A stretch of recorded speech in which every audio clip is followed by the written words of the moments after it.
I want to thank your staff who have worked with us on suggested amendments, and I'm happy to accept them.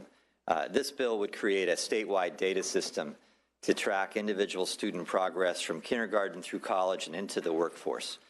Specifically, this bill would require that the California State University, the California Community Colleges, and the California Department of Education, and ask that the University of California participate in creating a data collection system in which all student data are tracked from K through 12 through college and into the workforce.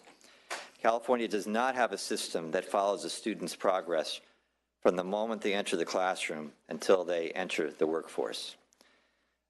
A very good example of why this is needed, 32,000 students who qualified for the California State University were denied entry in the fall of 2017.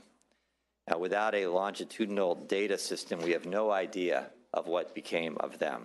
Did they go to a community college? Did they move out of state? Did they just enter the workforce? With the share of high school graduates completing the A through G curriculum on the rise, we need to know how many more CSU eligible students don't even apply to a four-year institution. What happens to them? We could actually be undercounting the number of eligible students who aren't getting access. Many students lack knowledge about requirements and assume they won't get in due to impaction and increasing admission standards. Other issues might be keeping eligible students from even applying. We just don't know. Many students attend multiple colleges or universities during their college careers. We need to know how these attendance patterns help or hinder the progress of students and the chances of college completion. So to better measure success of our colleges, we should have metrics that examine workforce outcomes of our college graduates by credential and major. Similarly, with high schools, we should determine the share of our high school graduates who earn a bachelor's degree within a certain amount of time, regardless of where they initially enrolled in colleges. Each segment produces graduation rates, that's true, but we don't know what share of a whole cohort of a high school graduates end up earning a degree. So these information gaps are a significant weakness in how we approach a lot of these issues of achieving student success. And so that's, so I would contend in conclusion, Mr. Chairman, that our future students will be guided to clear pathways if we know what happened in the past with previous students. They'll be better off if data is available to us that allows to point them in the right direction from the beginning. So thank you for hearing this bill. I'm pleased to be joined by Colleen Moore, a researcher with EdInsights Center at Sacramento State, who has written extensively on the importance of longitudinal data. She's here to explain why it's critical to be able to coordinate data about our students. We also have Jake Jackson, who will be testifying on the research he's done with the PPIC Institute. So thank you, Jake, for being here. Thank you, Mr. Chair. Yes, ma'am. Hi. Thank you, Chair Allen, Vice Chair Wilk, and members of the committee for the opportunity to speak today. My name is Colleen Moore, and I'm the Assistant Director of the Education Insights Center, a research and policy center located at Sacramento State. And while EdInsights does not take a position on legislation, I was asked to make comments here today based on some research that the Senator mentioned that I've been doing on California's approach to tracking student progress across institutions and systems. My research has found that the data systems at the 4 education systems, while quite good, are disconnected and largely inaccessible, which has led to a kind of maze of data reporting and data sharing efforts in the state. And the handout you have that I provided is kind of depicts the complexity and the duplication of effort in our current approach. This decentralized approach to student data has a number of disadvantages. It reinforces our very siloed approach to education planning.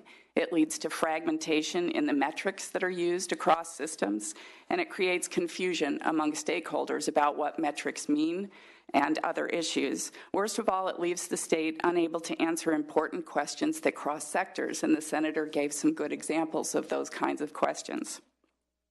In my interviews, local education leaders often expressed frustration with the current pressures they feel from the state to provide more data, often on topics that they have no ability to track when students move across institutions and regions. While some of those institutions participate in regional data sharing efforts, those efforts face significant challenges and limitations and are not an effective substitute for having a statewide data system. For the final report in this series I'm writing, I've recently been looking into the national context and speaking with national experts about these data systems. I've learned that California is far behind on this front. As of late 2016, 37 states had longitudinal data systems that connected at least 2 of their sectors of education, and 16 states had full P20W data systems, which refers to systems that track from preschool through workforce, and more states were moving in that direction.